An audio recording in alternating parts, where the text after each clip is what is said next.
I'm wondering if you could provide a status update on how you view the current safety standards for helicopter air tours, and do you believe that the safety provisions included in the Senate version of the FAA bill would improve the safety of these tours?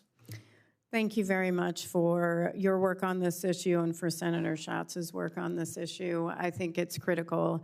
The NTSB believes in one level of safety.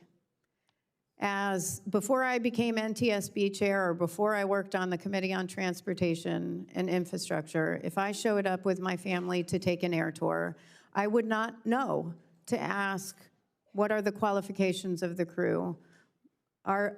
What are your operating standards? What are your operating rules? What are your maintenance procedures? You wouldn't normally ask those questions. If you were somebody who shows up for a parachute jump flight, you think my biggest risk is jumping out of the plane, not getting on the plane, which also crashed in Hawaii.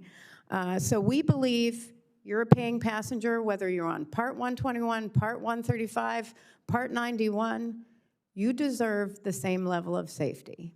And we have advocated strongly for a set of regulatory standards that address just that. We've seen no action on that. This is something I have been extremely passionate about since I came to the board, whether it was Fly Nyan in New York, where we literally listened to people's last moments that were strapped into a helicopter on an air tour with a Home Depot harness that was supposed to hold them in, and they couldn't unhook it. They drowned. That is horrific. So still, we don't have the standards we've recommended.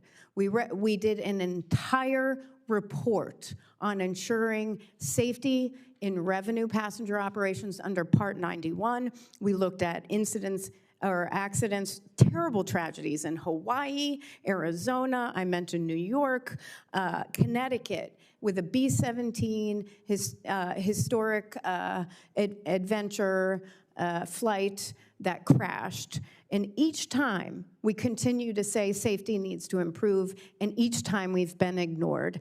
The public deserves better.